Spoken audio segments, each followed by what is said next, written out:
Hola, buenos días. Para empezar, quiero agradecer a Paco Goyanes de Librería Cálamo su apoyo al festival en un año tan complicado y su colaboración desde la librería para hacer posible esta charla. Esta charla que es un momento muy interesante del festival en el que dos escritores, dos poetas, que son Fernando San Martín y Miriam Reyes, van a conversar acerca de lo que significa el tabú a lo largo de la historia, en las artes, y desde un punto de vista creativo para cada uno de ellos, ¿no? Establecer lo que es el tabú es algo muy complicado, es algo que año tras año rastreamos e intentamos averiguar desde la mirada tabú. También cada año cambia el concepto del tabú, tanto para los creadores como para el público. Es un concepto amplio, cambiante, que depende también de la época, del momento, de la cultura, de la historia, del momento social y político e incluso sanitario, como es el caso que estamos viviendo con la pandemia. Y muy interesante siempre. El tabú siempre es eso que no nos atrevemos a explicar, a contar, a decir en voz alta, a compartir con el resto de personas, algo también muy íntimo y algo tan personal como cada uno de nosotros. Fernando San Martín, me gustaría presentarle, es un autor zaragozano de novela y de poesía, y voy a comentar algunos de sus libros, ¿no? De sus libros en narrativa destacan La infancia y sus cómplices, Viajes y novelerías, Te veo triste, Notas sobre Zaragoza, El capitán Marlowe y Ciudades que se posan como pájaros. Un libro que pertenece también a la literatura de viajes, en el que está especializado especialmente, valga la redundancia, Fernando San Martín. En poesía ha publicado El llanto de los boxeadores y El peligro de los círculos, y tiene también 3 dietarios: Los ojos del domador, Hacia la tormenta y Heridas causadas por 3 rinocerontes. Muchas de sus obras están publicadas por Sordica y por Olifante, dos editoriales que trabajan desde aquí, desde Aragón. Su último libro se ha publicado este 2020, hemos seguido con mucho interés la publicación, y se titula Os contaré la verdad. También hay ciertos temas tabú en su historial de escritor y también precisamente en este último libro. Además fue uno de los codirectores de la revista La Expedición, una magnífica revista de la cual además guardo la colección completa de los números, porque era uno de los, para mí, de los acontecimientos culturales literarios que había en su momento, y dirige también una colección, La Gruta de las Palabras. Además es articulista en Heraldo de Aragón. Sí, Fernando Martínez Zaragozano, Miriam Reyes ha vivido una buena parte de su trayectoria en Zaragoza, aunque ella es una poeta y videocreadora nacida en Orense, pero criada también en Caracas, donde fue con sus padres de pequeña, ¿no? Y actualmente vive en Barcelona. Ha publicado libros de poesía como Espejo Negro, Bella Durmiente, Desalojos, Haz lo que te digo, Prensado en frío, Sardiña y una antología, Yo, Interior, Cuerpo. Además, su obra ha sido recogida en antologías nacionales e internacionales y traducida a más de media docena de diferentes lenguas. Ella también experimenta con la escritura audiovisual, con la realidad multimedia, y además mantiene una página muy interesante que os recomiendo, Escritura Colectiva, prensandoenfrío.com. Miriam Reyes, además de participar en La Mirada Tabú como escritora, en algunas otras ediciones de otros festivales que he organizado, como Travesía, Inventario, Proyecto Aragón, ha sido una de las autoras, de las pocas autoras mujeres que han formado parte de esa programación con sus videocreaciones. Muy interesante siempre, tanto como su poesía. Es una escritora perfecta para hablar del tabú, ¿no? Porque su poesía nunca deja indiferente, su poesía siempre nos deja una huella y siempre nos hace pensar en otro punto de vista. Hay un punto de vista muy, muy especial que nos encanta. Bueno, pues bienvenidos, Miriam y Fernando, y estamos deseando escucharos. Muchas gracias, Paco, y vamos allá. Buenos días, bienvenidos al festival La Mirada Tabú, en este caso desde Librería Cálamo, con una conversación entre Miriam Reyes y Fernando San Martín. Queremos agradecer enormemente a La Mirada Tabú y a su directora Vicky Calabria la propuesta de acoger esta charla. Hola Miriam, ¿cómo estás? Hola, ¿qué tal, Fernando? Me voy a quitar la mascarilla, ya Paco nos deja aquí. Bueno, en primer lugar, claro, agradecer a Librería Cálamo, a La Mirada Tabú, a Vicky, que está lejos. Un momentito que me quito ya esto. Claro, yo también les agradezco que nos hayan invitado a conversar. Bueno, como decía, estos agradecimientos obligados. Vicky está recogiendo un premio en Canarias, pero sí. Y he estado whatsappeando un poquito con ella y bueno, ha habido algún problema técnico, finalmente se ha resuelto y aquí estamos para hablar del tabú. Empieza Miriam, sí. Vamos a centrarnos un poquito en lo que es el tabú, lo que ha sido, lo que significa para diferentes personas, qué referencias artísticas tenemos, qué hay en el cine, qué hay en la pintura, qué hay en la literatura y qué hay también en tu obra o incluso en alguna de las mías. Bueno, el tabú que comentábamos comienza por las definiciones de tabú, ¿no? Si miramos al diccionario, pues al diccionario de la Real Academia, incluso a María Moliner, es bastante sucinto lo que nos cuenta del tabú, ¿no? Nos habla de una prohibición de comer o tocar algún objeto impuesta por algunas religiones polinésicas, en el caso de la RAE, prohibición de hacer o decir algo determinado impuesta por ciertos respetos o prejuicios de carácter social o psicológico, pero en realidad el tabú es mucho más que eso, ¿no? Es una palabra que es un préstamo que en realidad nos viene de eso, de una lengua polinesia y que se nos fue introducida en el siglo XVIII por un inglés, por un navegante, y a partir de ahí, a partir sobre todo de los intelectuales ingleses, a partir del siglo XVIII esa palabra que no la teníamos, aunque sí teníamos las prohibiciones, sí teníamos, digamos, el concepto, pero no teníamos una palabra para él, se empezó a expandir. Y fue muy importante, por supuesto, en este proceso ya a principios del siglo XIX el trabajo de Freud, ¿no? De Tótem y Tabú, y esa relación entre el tabú y la sexualidad, el tabú y el incesto como el primer tabú. No sé, estoy aquí enrollándome un poco. No, estoy de acuerdo completamente con lo que has dicho. Bueno, a mí, en relación con el tabú, en relación con las palabras, me interesa y siempre ha sido así el equipaje que las palabras tienen. Hay palabras que tienen un equipaje pequeño, cortito, y hay otras que tienen un equipaje inmenso. Ocurre también con las palabras que cada una realiza un viaje distinto. En relación con tabú, yo creo que es una palabra de largo viaje y de enorme equipaje a su vez, pero es una palabra que viaja con otras, a veces de forma armónica y en ocasiones colisiona. Cuando decimos tabú, estamos hablando de tentación, de pecado, de fantasía, de conciencia moral, de cosas que nos inquietan. Eso está ahí.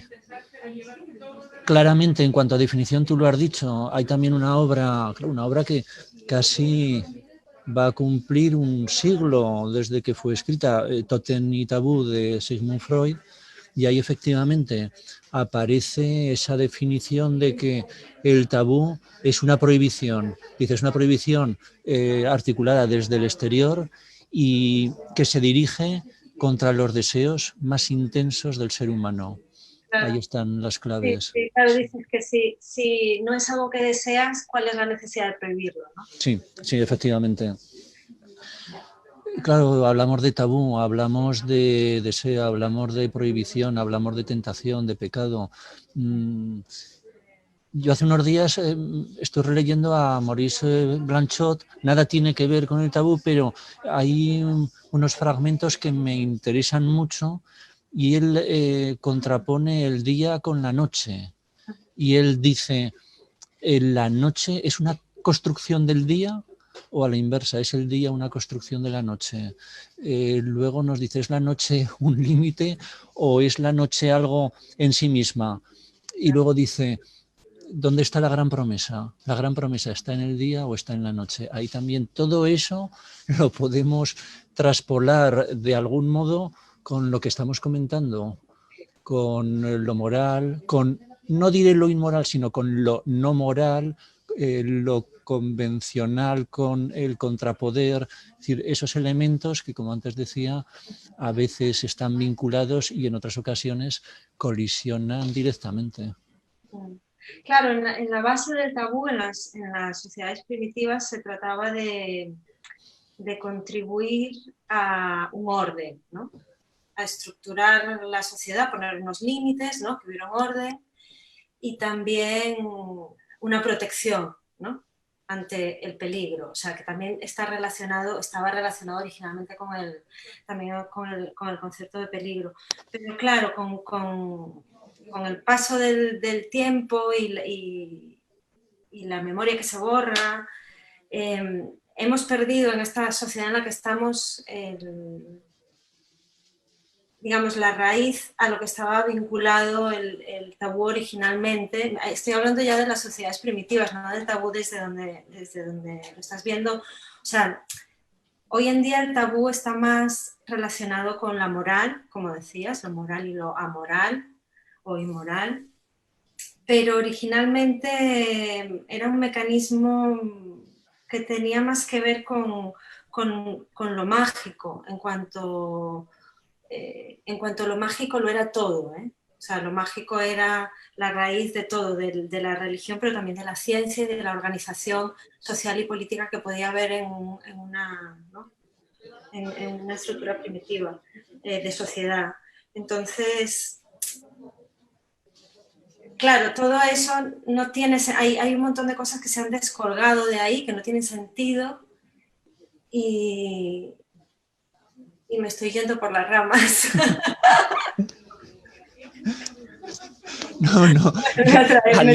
Al hilo de lo que has dicho, bueno, a mí en concreto hay dos temas, hay dos contenidos, porque tabú, bueno, todos nosotros somos poliédricos, pero tabú también es un poliedro. O sea, es un poliedro y ahí encontramos, es decir, una infinidad de versiones. Ojo, también nos encontramos con que hay cosas que para unos son tabú y para otros no lo son. Vemos en cuanto a evolución, cuando decimos, bueno, cómo ha evolucionado el tabú a lo largo de los años, a lo largo de los siglos, que hay un tema importantísimo, la muerte, es decir, que es la muerte como tabú y como tema esencial para cualquier persona. Claro, ahí vemos que la muerte en las sociedades egipcias nada tienen que ver con lo que es la muerte en la Edad Media. Claro, para el egipcio la muerte estaba estrechamente vinculado al más allá y a la inmortalidad. En el mundo griego, en el mundo latino, la muerte ya se identifica con la zona de sombras.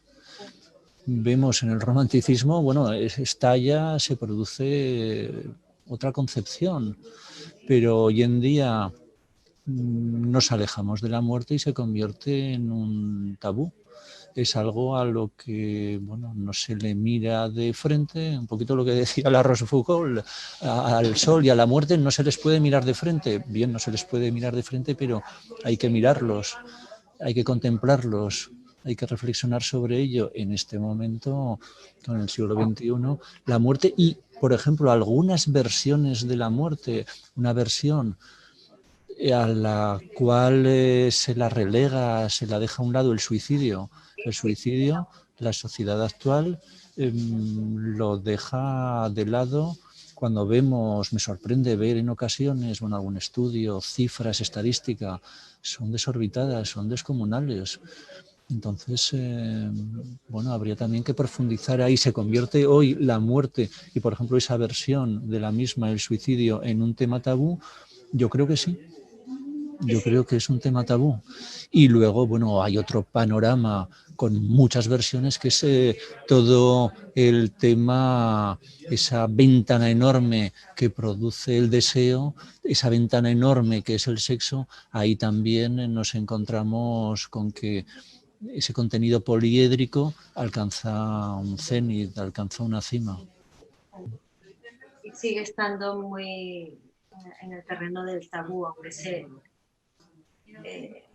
digamos que hemos visibilizado muchas cosas, ¿no? Y nos hemos liberado de muchas cosas, pero en otras es como que sigue existiendo, ¿no? Sigue existiendo ese gran territorio de sombra del cual no se puede hablar, ¿no?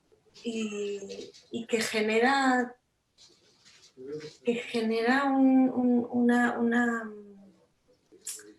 una desazón, digamos, en la persona que lo experimenta, ¿no? Porque es como que estás dentro del territorio de lo prohibido, de lo impuro en cierta forma, ¿no? De lo que no se puede, de lo anormal, digamos, ¿no? Eres parte de lo anormal si tú estás experimentando, bien sea por medio de pensamientos o de acciones, ¿no? Ciertas formas de, eso, por ejemplo, de sexualidad que están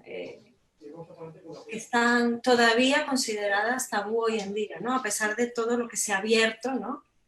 En muchos sentidos, afortunadamente, que podemos hacernos operaciones de cambio de sexo, por suerte, ya hoy en día, pero no se puede hablar con normalidad de ciertas prácticas sexuales, ¿no? Entonces, hay como, bueno, que vamos a pasos, ¿no? Sí. Avanzando en unas cosas y retrocediendo en otras. Y con respecto a la muerte igual, ¿no? Hay un miedo, tiene que ver, claro, el tabú también tiene que ver con el miedo, ¿no? Y está muy relacionado con el cuerpo, con todo lo que tiene que ver con nuestro cuerpo. La mujer ha estado muy marcada por el tabú, ¿no? Ha sido considerada ese objeto a la vez sagrado y a la vez impuro, ¿no? Que es algo que también caracteriza. En ese sentido, es quizás donde yo me he relacionado más particularmente, ¿no? Sí, pero por ejemplo, bueno, dentro de tu obra a mí me interesa mucho, claro, el tratamiento que le das al cuerpo femenino. Yo recuerdo bien, claro, tu primer libro que se publicó, año 2000, 2001, Espejo Negro. ¿Perdona? Creo que en el 2001, sí. Es que lo volví a releer, claro, hace relativamente poco tiempo, porque se reeditó con poemas añadidos en las ediciones liliputienses, lo de José María Cumbreño en Extremadura. Entonces, bueno, son poemas que se mantienen espléndidamente después de tantos años, pero el cuerpo se muestra, pero también se convierte, claro, en un elemento tabú. Es decir, hay, claro, una reflexión, hay una intimidad, hay una forma de profundizar, pero luego, por ejemplo, en el libro lo que me interesó mucho, tanto en la primera lectura como en la que hice después de la reedición, esos arranques que tienes en los poemas. Es decir, algunos de esos arranques me acuerdo perfectamente. Dices, por ejemplo, en uno de esos poemas que añadiste en la reedición, comienza un poema con esta afirmación: soy lo que no entiendes. Y entonces, bueno, vas luego describiendo, vas desarrollando, pero el cuerpo sí que es un elemento importantísimo dentro de tu obra poética. Siempre lo ha sido y yo creo que sigue siéndolo. Sí, pero bueno, tiene que ver con el haber crecido en una sociedad en la que bueno, cuál ha sido mi relación con mi propio cuerpo y con mi cuerpo como sujeto, como objeto y sujeto en esa sociedad, ¿no? Y esa sensación de ser ese objeto deseado, pero al mismo tiempo rechazado por impuro. O sea, esa sensación de que hay algo malo con tu cuerpo. Es difícil de explicar, pero al final lo que yo sentía cuando era adolescente por la calle, era no solamente por la calle, en casa también, esa cosa de que hay algo que está mal cuando tú sientes que tu cuerpo es algo normal y que no hay absolutamente nada malo, ni pecaminoso, ¿no? Que tenga que ver con tu cuerpo y con las funciones de tu cuerpo, con ninguna función de tu cuerpo. En cambio, lo que recibes de fuera es otra cosa, ¿no? Es un cuerpo para ser muchas veces insultado, para ser agredido, ¿no? Para ser violentado. Entonces, es toda esa lucha por recuperar mi cuerpo como algo mío, ¿no? Ante todas esas reacciones que recibo sobre mi cuerpo, como si hubiera algo que está mal en mí. Realmente la sensación que tuve desde bastante pequeña era esa, ¿no? O sea, ¿qué hay en mí para causar estas reacciones, ¿no? Porque estoy causando estas reacciones en las otras personas y yo no he hecho nada. Y yo no hago nada que hace que ese señor se acerque a mí y ¿sabes? Y me eche la mano, ¿no? Que si yo iba caminando por aquí tan tranquila, ¿no? Entonces, eso está presente ahí cuando digamos que tú eres el objeto tabú. Con lo cual eso nos lleva, claro, algo también que somos muy conscientes en relación con la creación literaria, bueno, con la creación pictórica, cinematográfica. Vemos cómo se le presta una atención enorme, no solo una atención enorme, sino que se nos dan una serie de claves a través de esas obras de pintura, a través de esos poemas, a través de relatos, a través de novelas. Eso es una evidencia. Y a mí, por ejemplo, me sigue interesando mucho el cine de Luis Buñuel. Paradigma de cómo fija su mirada en el tabú. Sí, yo creo que sí. El gran paradigma es Luis Buñuel. Sí, yo recuerdo Belle de Jour o recuerdo perfectamente Viridiana. Exactamente. Y están ahí. Sí, exactamente. Justamente yo es lo primero que conecto cuando me hablas de arte y tabú, pienso en Buñuel.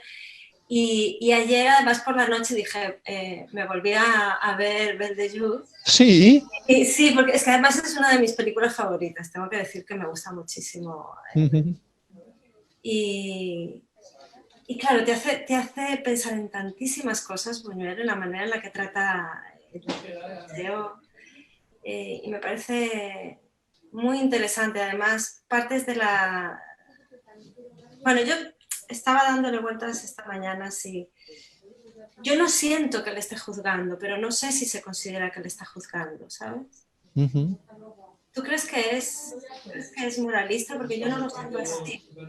No, yo creo que no. Yo creo que él nos muestra su contemplación, nos muestra también un poquito dónde se sitúa y articula una serie de juegos a través de sus películas. Yo lo veo así. Es decir, él no está articulando ni transmitiendo un concepto moral, sino que abre completamente una ventana y nos muestra lo que hay más allá. Sí, entonces, claro, ese personaje que representa a Jacqueline Bisset, sí, perdón,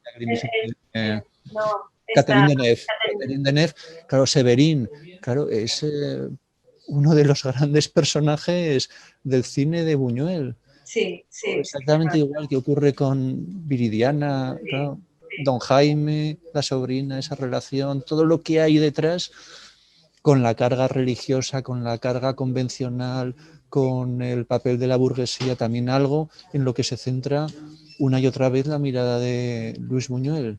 Sí, lo que me parece curioso también es, o sea, a mí siempre me ha parecido que él capta ciertas cosas del deseo, es que bueno, es bastante controvertido, ¿no?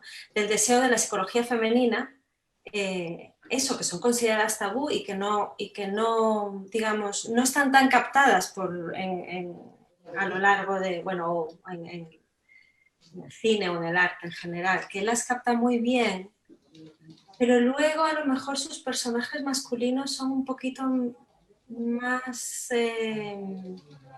se mueven con mucha comodidad como dentro de la norma porque realmente para ellos todo está permitido, ¿no? O sea, como la prohibición tiene que ver con la mujer, ¿no? Sí. Es la mujer la que tiene... la moral recae sobre todo sobre la mujer. Quizás sus personajes masculinos no tienen la misma profundidad que tienen sus personajes femeninos, me parece. Pero bueno, no sé, estoy aquí un poco lucubrando, pero sí, Sí, pero... la gran mirada tabú, la gran mirada tabú es la... Lo que, no, es lo que dices, es que en Belle de Jour el gran personaje es ella, es decir, esa mujer que se transforma, que sus tardes son diferentes a sus mañanas. Claro, es Séverine, sin duda alguna. O sea, ahí Catherine Deneuve es la pieza clave de esa película, sin duda alguna. Un poco enlazando, hay un concepto, se lo he escuchado y se lo he leído a Rafael Argullol en relación con todo esto. Claro, él utiliza el concepto del riesgo del deseo. Ajá. Me parece un concepto muy acertado. O sea, el riesgo del deseo, eso también está en Buñuel y eso también está en los personajes de Luis Buñuel. Sí. Sí. Claro, ese componente de peligro que tiene el tabú. Sí. Luego, por ejemplo, en pintura, una obra que me ha llamado siempre la atención es la de Balthus. Claro, Balthus, que también ha sufrido un rechazo no hace demasiado tiempo. Bueno, hay unos cuadros suyos que se exponen en el MoMA en Nueva York y hay una reacción para que se retire una obra donde está una adolescente en una actitud, algunos dicen provocativa, el autor dice que es una actitud de inocencia, de ensoñación, pero hay un movimiento para que se retire esa obra del museo, precisamente porque está ahí el tabú muy presente. Bueno, por fortuna el MoMA, la dirección del MoMA dijo que de eso nada y que la obra, claro, permanecía. Pero hay, por ejemplo, en las obras de Balthus hay también controversia, es decir, hay también rechazo, está el tabú como elemento que hace que algunos se posicionen en contra de esa obra pictórica. Eso también, claro, en este momento me llama la atención que ocurran, que sucedan esas actitudes. Yo creo que hay situaciones que tendrían que estar ya superadas y sin embargo no ocurre con ellas. Se ha comentado, se ha escrito, por ejemplo, en otro terreno, en otro territorio, pero la homosexualidad, por fortuna, ahora la homosexualidad no es, el homosexual no vive su situación como por desgracia se vivía hace medio siglo, pero sin embargo hay unos ámbitos donde parece que no se puede abiertamente manifestar la condición de una persona, algo que yo no doy crédito. Me centro en un ámbito, el del fútbol. En el mundo del fútbol me llama mucho la atención que no se actúe con un comportamiento absolutamente normalizado en este terreno. Creo que en ese ámbito, en ese mundo, la homosexualidad sigue siendo un tabú. Es algo que no entiendo, es algo que se me escapa. ¿Cómo lo ves tú? Es que claro, la homosexualidad ha vivido tantos años de tabú que se ha ido transformando de maneras... es que, por ejemplo, si pensamos en los griegos, ¿no? Eran común las relaciones entre guerreros. Ya no estamos hablando de... La homosexualidad se ha relacionado mucho con una masculinidad más femenina, pero no tiene por qué ser una masculinidad más femenina, ¿no? La homosexualidad masculina me refiero. Entonces, ¿por qué se nos ha olvidado completamente que nuestra cultura viene de donde había unas relaciones totalmente normales y eso no tenía nada que ver, digamos, con el hecho de ser más o menos hombre, ¿no? Otra cosa que trataba, por ejemplo, Lorca, cuando en el público dice soy un hombre tan hombre que soy capaz de bordar una flor en la uña de un meñique, algo así, lo estoy diciendo de memoria, ¿no? Ese cuestionamiento también de la masculinidad en el caso de que haya homosexualidad. ¿Por qué van ligadas? Porque tienen que ir ligadas, no tienen nada que ver una cosa con la otra. Y creo que en el caso del fútbol tiene que ver con eso, ¿no? Que es como si estuvieras cuestionando la masculinidad de la persona, ¿no? Y no sé, y luego también algo como, bueno, en fin, no sé, es que no sé qué pensar, porque el tema del fútbol no se entiende, eso sí, no se entiende. Pero quizás todavía queda ese tabú en el cual se está cuestionando una masculinidad, no sé, en fin. Como lo femenino sigue siendo algo para muchas personas, algo inferior o negativo, ¿no? O digamos por debajo de lo masculino en ciertas cuestiones, ¿no? Como la fuerza, la potencia, yo qué sé. Pues quizás se siga viendo, sigue cargando con ese peso negativo también en lo referente a la homosexualidad. Sí, cosas inentendibles, pero tú hablas, claro, de lo femenino. A mí me interesa mucho lo femenino y en una novela que he publicado un poquito antes del verano, claro, el personaje principal es una mujer que se enamora de dos hombres y no quiere renunciar a ninguno de los dos. Es decir, ella sabe que elegir normalmente significa renunciar, pero ella no quiere renunciar a los dos, quiere estar con los dos. Después de escribir la novela, pensé en aquellos personajes del ciclo artúrico, es decir, cuando hablamos de Tristán e Isolda. Isolda quiere a dos hombres con dos perfiles muy distintos, o Ginebra, es decir, todo lo que sucede con Lancelot. Entonces, ese personaje en esta novela mía no quiere excluir ninguno de los amores, quiere tener a los dos, pero como un hecho natural. Incluso, bueno, dentro de la secuencia de la novela, ella cita a sus dos amores, a sus dos amantes, para decirles lo que le está ocurriendo y contarles que quiere estar con ambos. Es decir, que en cierto modo descalza sus sentimientos y sus pensamientos, y su posición es esa, desde lo femenino. Sí, y hoy en día se está visibilizando más desde pues cuando se habla del poliamor, ¿no? O formas no normativas de familia, por ejemplo, ¿no? Se está visibilizando un poquito más esto, y pienso en Gabriela Biener, por ejemplo, que es la escritora, periodista, que ella ha trabajado mucho por visibilizar esas otras formas de amor y de construir familia, no solamente de tener relaciones, digamos, sentimentales, sino también de construir una familia, que ya es una estructura social, ¿no? Entonces, formas de construir estructuras sociales que se salen de esa regla tan cerrada. Pero claro, es que eso es complicado de hacer porque no tenemos modelos. Entonces, al no tener modelos y además tener un montón de críticas a nuestro alrededor y digamos, todo se pone difícil cuando quieres hacer algo que se sale de la norma, ¿no? Entonces, por eso sigue siendo algo muy minoritario, pero quién sabe hacia dónde pueda ir ese camino, ¿no? No sé qué pasa en la novela porque no la he leído todavía, pero...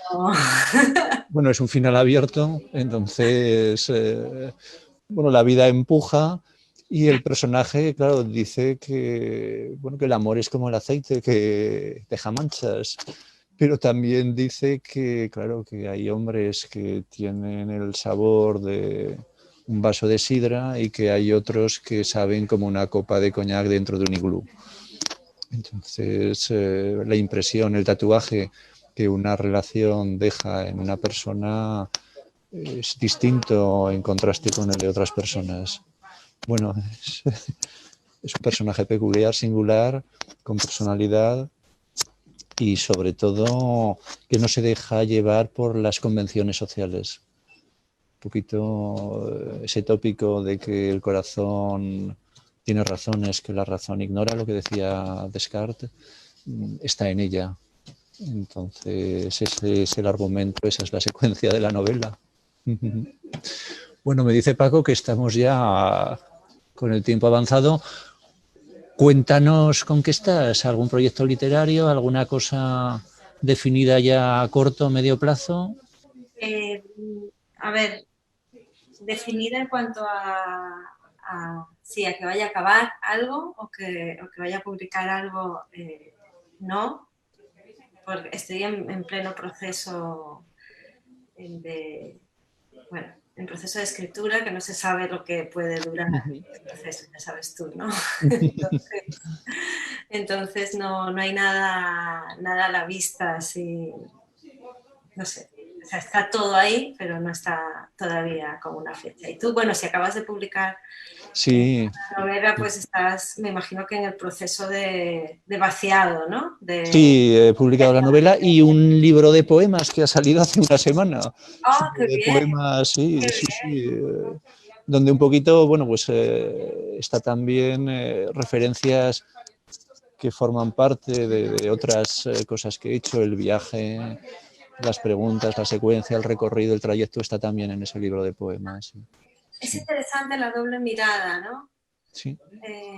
Sí. Desde los diferentes géneros, ¿no? Sí, a veces, claro, cuando estás en lo narrativo tienes que contener el poeta que quiere salir y a la inversa, cuando estás en la poesía, en el poema, tienes que decirle al narrador, ojo, que este es otro terreno, que este es otro territorio y entonces hay que poner unos límites. Sí. O sea, que la escritura fue simultánea. Bueno, ya nos tenemos que... Sí, me dice Paco que vayamos terminando. Hoy ha sido, Miriam, un placer hablar contigo. Y lo dicho, bueno, La Mirada Tabú es un proyecto espléndido. Ahí está Vicky Calabria haciéndolo posible. Es un lujo todas estas cosas que organiza Vicky y bueno, dar las gracias a Cálamo, que nos ha resuelto algunos problemas técnicos que hemos tenido y que finalmente hemos podido mantener esta conversación. Miriam, un abrazo muy fuerte. Un abrazo, Fernando. Nos vemos. Venga, hasta siempre.